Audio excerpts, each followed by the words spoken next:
What's up, everybody? It was the beginning of the year, and my parents had just decided that they were going to move as my dad, and he was going to move to a new part of town, and we're going to start a brand new school in the middle of my sixth grade year. And if you remember, I know for some of you it seems like it's been a really long time, but when you were a sixth grader, you were weird. Okay, every one of you was weird. Some of you haven't grown out of that yet. You're still there, and you know who you are. And, oh man, I was there. I was in this mode. I was in this space. I'm embarrassed to tell you some things about my sixth grade year, but I'm gonna. So I'm at a brand new school, and I know nobody. I mean, I don't know anybody at all. Have anybody here, have you ever been in a place where you started a brand new school, like your parents moved states or houses or cities, and you know nobody? Anybody at all, you've been there before? Like, you know nobody. Okay, high five to you. High five to you, I'm with you. That's not fun, okay? That's not fun, it's tough. And depends on your, extroversion and your level of confidence, but man, in sixth grade, not a lot of that, okay? Not a lot of confidence. So I enter into my sixth grade year, second semester, new school, and I just start inventing ways in my mind to connect with people. I need to make some new friends, and I went about it in the ways that came to my mind at the time. Like, I'm just gonna try these things, and maybe this will help to gain some friends. And I wasn't concerned really with who was my friend. It was just anybody that want to be my friend, that would be great.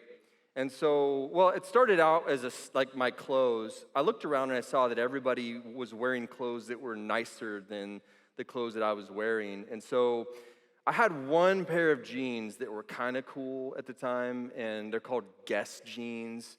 You've heard of the brand, but back in the day, Guess was really cool. And I had one pair that my parents bought me a year before, and I wore them just about every day. And so I start school, and they're all out of wearability now. I can't wear them much longer. They got holes in them and they don't look good. Holes I know are cool in some places, but they weren't cool then. And I just decided, here's what I'm gonna do. It's getting warmer outside. I'm just gonna cut these bad boys. I'm gonna turn them into shorts. And which, I know, this is what's crazy is you'd be like, oh man, that's cool, good idea. But it wasn't okay then. And I did it. I cut my shorts, but I rolled them a little bit so they were just a couple inches above the knee. And I thought no one would notice, but some random kid's like, hey man, weren't those the jeans you used to wear? Just outed me in front of everybody. I'm like, and of course, I lied. I'm like, no, these are brand new. Just bought them. As I'm walking around school, I'm trying to gain friends as I play basketball and just athletics, and that wasn't really working. And so, one of the things that I thought would work is if I could just work on my dance moves. I know that girls like boys that dance. And fun fact, that works, okay? That works. Girls like boys that dance. It's universal. It's worked. It will always work. It works a little bit back then too. But I do remember, at one point in time, I went to the extremes. I got desperate.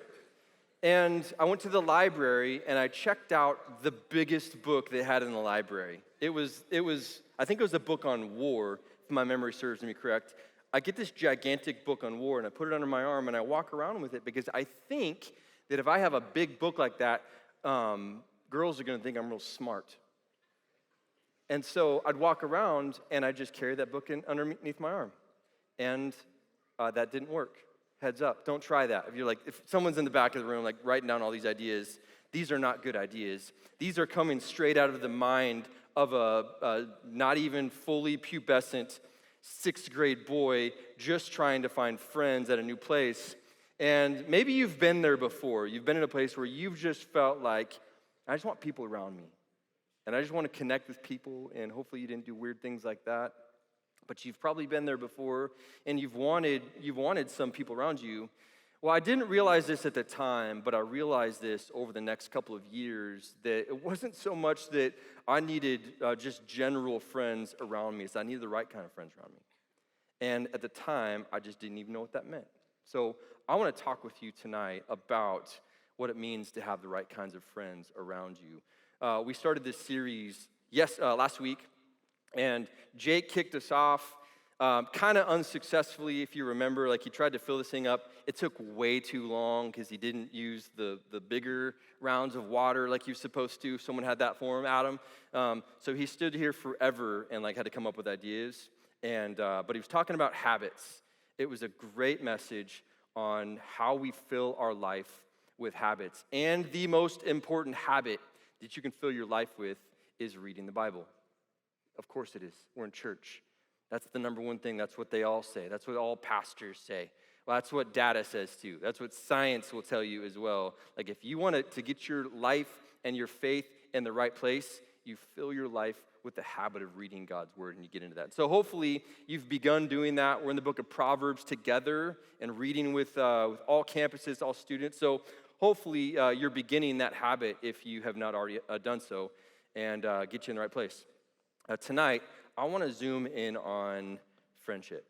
I want to talk to you about friendship, and not just about the volume of friends, but how you look at people. And I want to teach you something that you probably haven't heard it like this before, but perhaps you've heard these concepts before. And thousands of years ago, this is thousands of years of wisdom as well, they broke down people into three different ways. And these three different ways are found in the book of Proverbs. And so as you're reading this in your quiet time, as you're studying the book of Proverbs every morning, right, you will see these types of people. And so it's wise, foolish, and then evil. Wise, foolish, and evil are the three types that you'll see most commonly in the book of Proverbs in the way that they look at people. And I want to kind of contemporize this. I want to introduce you to a newer way of looking at those exact concepts of wise, of foolish, and evil. And I want you to think about it like this. How many of you are driving right now? You have your driver's license. Raise your hand if you have a driver's license. Hey, good for you. How many of you permit drivers out there? Woo, woo. Exciting. Coming up soon. There we go. And then the rest of you, someday you'll get there, all right? Well, for everybody that drives, you understand these three things. Hang with me. You understand here. You understand forward, you understand neutral, and you understand reverse. Everybody that drives, even if you don't drive, your mom's been driving you around and you get it, okay? You've got forward, you've got neutral, and you have reverse. Got it? Shake your head like this if this is all making sense. I'm with you. Okay, forward, neutral, reverse. All right. Her name was Alyssa, and Alyssa had this friend of hers named Lacey. Well, Alyssa wasn't popular, but she wasn't unpopular either. You know, she's kind of in the middle. But she had a really popular friend named Lacey. Lacey walked into the room, and kind of everybody knew her, and she's fun, and she's funny, and she's adventurous. And people really like to be around Lacey. And Alyssa had known her for a long time. She considered her one of her closest friends, one of her oldest friends. And she started to notice Lacey changing as she began high school. Like freshman, sophomore year, she started to see these things about her. Well, she'd always been a little argumentative. Okay, if you got a friend that no matter what, they debate everything, like the debate friend, the lawyer friend, like you're looking at someone right now, you're like, you're the lawyer friend, okay? That's who it is, or you're it, okay? Everyone has that. That's Lacey. Lacey's combative, like everything's an argument, everything's a battle. But this is still Alyssa's good buddy. Well, one night in particular, Lacey came over to Alyssa's house, and she told her, I need to tell you something, and you can't say anything at all. This is our secret. You can't tell your parents. You can't tell their friends. This needs to stay with us. Trust. And Alyssa says, okay, what's going on? She says, okay, last night, I stayed the night with my boyfriend, and I told my parents that I stayed the night at your house. And here's what I need you to do. They're not going to call you, so don't worry. But if they were to call you and ask you where I was last night, I was here, right? I came in late. Your parents didn't see me, but I've been here. And Alyssa was just stuck in like what to do and how to respond, and she ended up kind of keeping it, and it was her secret. She didn't share it with anybody, but all that while she was processing like who this friend is, who this person is to her. And then it kind of dawned on her that this is the kind of friend that Lacey is. Lacey is someone that may not be who she used to be and who she claims to be. This is what Proverbs says about the neutral friend. I want to talk about the neutral friend. Proverbs says this: fools find no pleasure in understanding, but delight in airing their own opinions. Like they love to hear themselves speak, but they don't necessarily love to hear someone else's thoughts. The way of fools seems right to them, but the wise listens to advice. It's the person that just always feels like they're in the right. Fools give full vent to their rage, but the wise bring calm in the end. Full vent to their rage. We wouldn't say something like that, wouldn't phrase it like that, but that's somebody that like always needs to completely release their anger, and particularly release their anger on us, people around them. The wise fear the Lord and shun evil, but a fool is hot-headed and yet feels secure. They feel confident and comfortable in that place of teeing off on people. You know, they're real quick to anger, that type of person. This is the neutral person the Bible describes as foolish. It says, a dog returns to its vomit, so fools repeat their folly.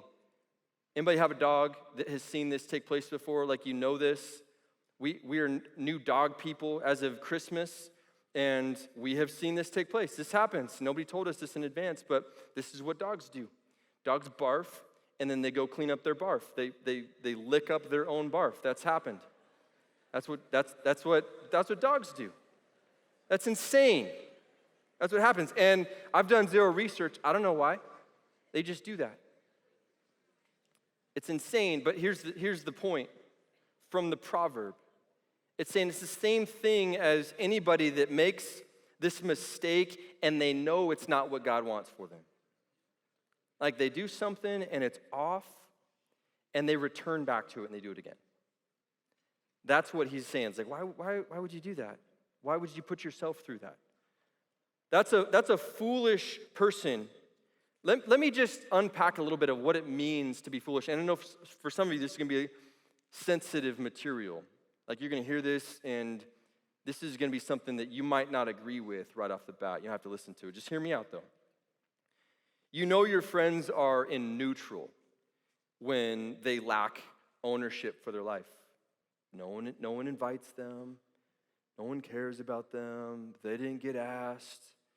It's the person that no matter what, no one was thinking about this, about them. This always happens to me. This is like the story of my life. That's this person. They are self-focused. They're living only for today. They reject feedback and correction. And ultimately, they're stuck. Neutral people are those that they're good people. Ultimately, at the end of the day, you know them. They're good people. They have good intentions. They mean well, but they are just where they're at, and they don't plan on growing.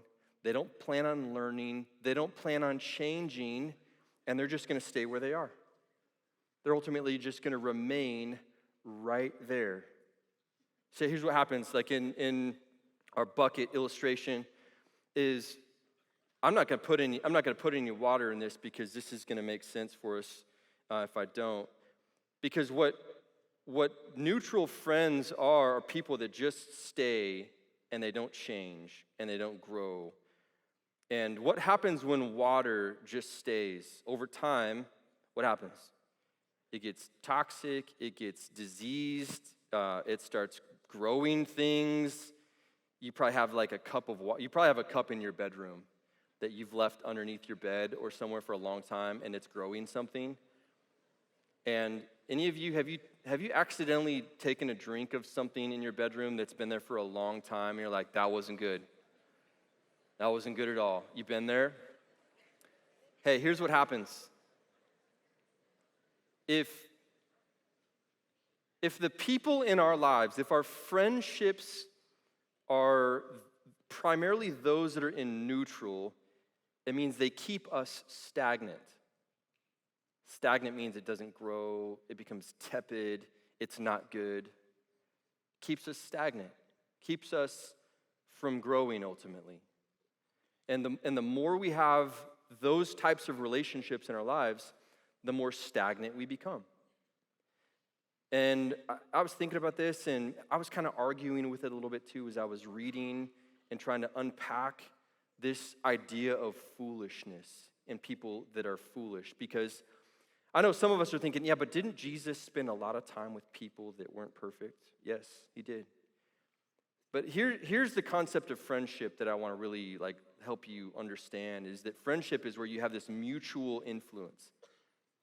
It's mutual influence. Your actions and your words impact somebody else's life and vice versa.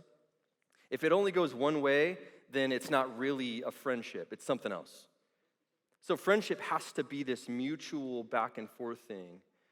And if you have a friendship and a lot of friendships, and they're in these neutral places where they're not really that concerned with faith, they're not really that concerned with growth, you will remain neutral yourself. You'll have to think through in your life, and how many neutral people do I want to surround myself? And this is what I would say to you, like a word of encouragement. I'm not trying to tell you what to do when it comes to your friendship. This should just be a word of encouragement. And if you haven't done so far, however you take notes, if you're great with mental notes, have at it. If you need to take out your phone and take notes, do this.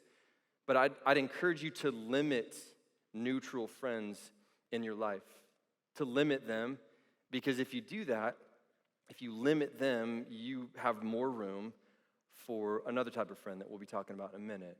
But to limit neutral friends. Well, I want to talk about the next type that the Bible describes, and this is the reverse friend.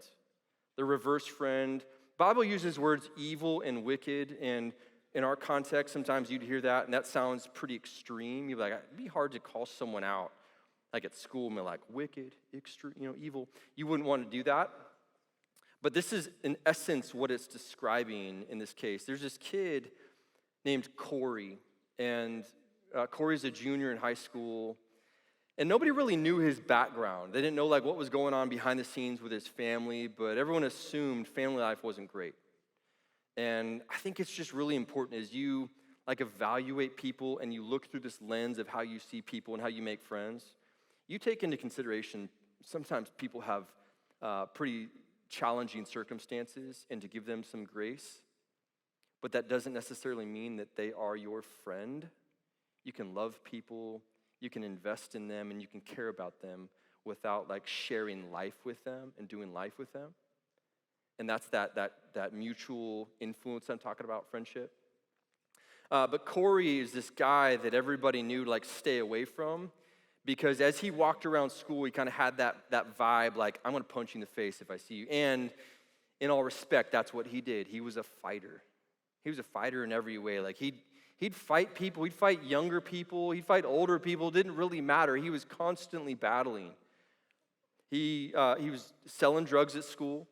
He was using those drugs as well. Heavy partier. He had this girlfriend, and the girlfriend had a younger brother, who's 2 years younger. He's a freshman at the time. And what he was trying to do with this freshman was turn him into himself. Wanted him to do drugs, wanted him to party, wanted him to sleep around. He encouraged him to go and find a girl and sleep with her.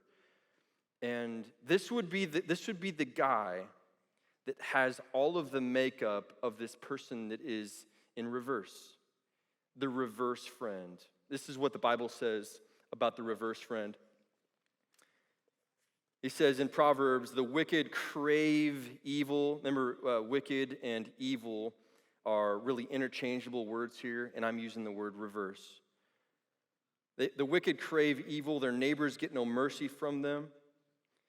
Do not fret because of evildoers, or be envious because of the wicked, for the evildoer has no future hope. Don't have any hope in mind, and the lamp of the wicked will be snuffed out. But the way of the wicked is like deep darkness. They do not know what makes them stumble. I think there's some ignorance in there. So how do you know if a person is wicked or evil? How do you know if they're reverse? And furthermore, why am I calling them a reverse friend? I'm calling them a reverse friend because they actually deplete and they take away and they drain from your potential. They drain from your potential. So, what I got here? All right, so my bucket, a bucket of water, bucket of friends. The reverse friend is one that doesn't really care about you. That's pretty sweet. That worked. All right. They reject the truth. They're unloyal. They're rebellious. They search for trouble. They're impulsive. And they ultimately want you to fail. That's what a reverse friend would do for you, a person that does not have in mind the things of God. Furthermore, they actually want nothing of faith in your life. Do you know anybody like that? I think these people are few and far between. There's not a lot of these that you can spot and identify that, but you know this is the case when they take from you. And they don't want you to grow. They want to deplete from your faith, and they want to drain your growth as you try to follow Jesus. And I would say this about this type of friend, this reverse friend, where with neutral friends, you might want to limit them. With the reverse friend, you would eliminate them. You wouldn't want them to be a friend. You can love them. You can pray for them. You can care about them. You just can't share life because they don't have in mind the things of God in your life, and they will keep you from growth. And listen to me, students, we were made to move.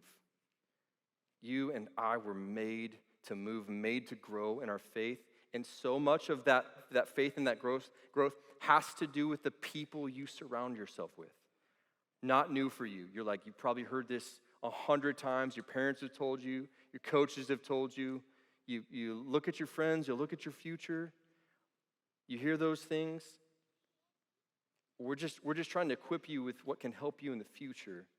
And what can help you in the future is the way you see friends. Well, I want to talk with you about this last group.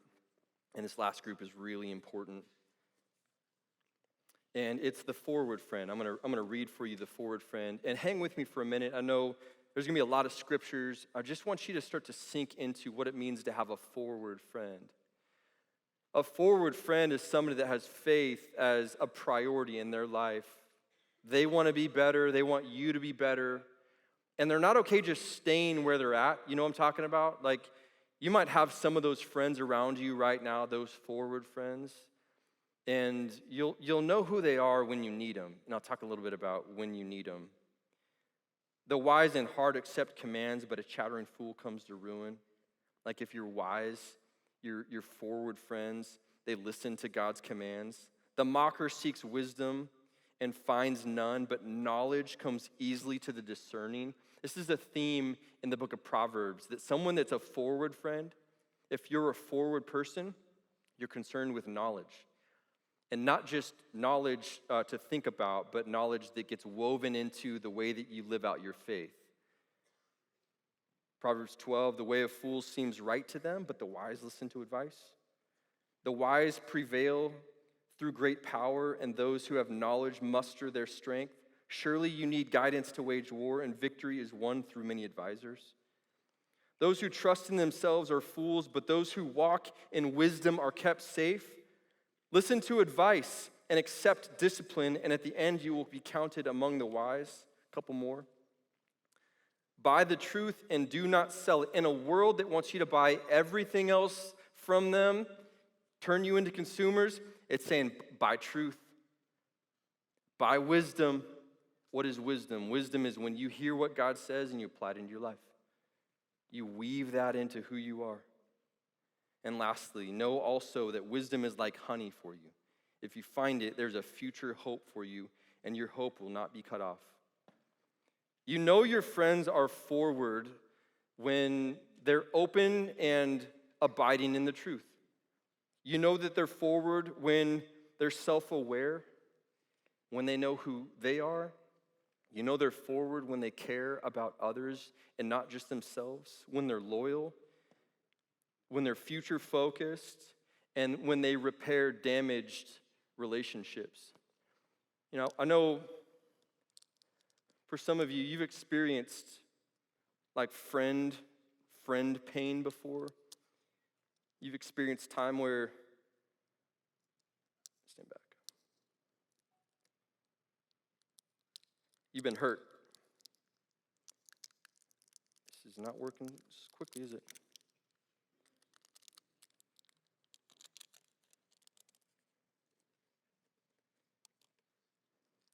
You've been hurt before, and you're going through things. You ever been through something before, and man, you just look around and you need someone to help. You need someone to be there. Parents have a fight. You get dumped again. You feel alone. You're not sure who you are, and your faith is getting shaky, and you're just going through stuff.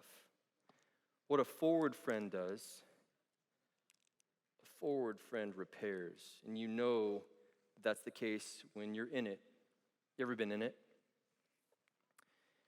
And I've been in it. I've been in it a lot in my life. I've been in it lately, and you know you are surrounded by the right friends, people that are concerned about truth, who are going to get you where you need to go when they help. You know you're with the right friends when you're going through it. They can sit in it with you. You ever had someone sit in it with you before? Where you're hurting, you're confused, and your friends show up. Lately, I've had friends show up, and it has made the world different for me and my family. But it's not just that they show up, and that doesn't make the difference for you when it's a friend that is forward. But it's that they pull you out when you're in it. They don't just let you stay there, but they pull you out when you're in it. And what I would hope for you is you think about how you fill your bucket with friends and the right friends throughout your life. Right now, you're probably just surrounded by the people that you've been with for years, people on your team, people at your school, people in your neighborhood, people in your group, and it just happened. Many of the friends you have right now have just happened to you. But what you will have to do at this point in your life and then for many years to come is you'll just start having to look through this filter of who do you want around you? Who do you want to place around you? My hope for you is that you would begin to place around you a large volume of forward friends that help you to rise up, help you to become who God's called you to be, and don't allow you to remain in that neutral territory where you just don't grow. We're gonna transition to communion here in a moment, and we're gonna sing a couple songs. But what I hope for you as we think about these buckets is that you take this real seriously with your life, and you think about who you surround yourself with, because who you surround yourself with is going to determine your personal growth in your faith. Let me pray for you.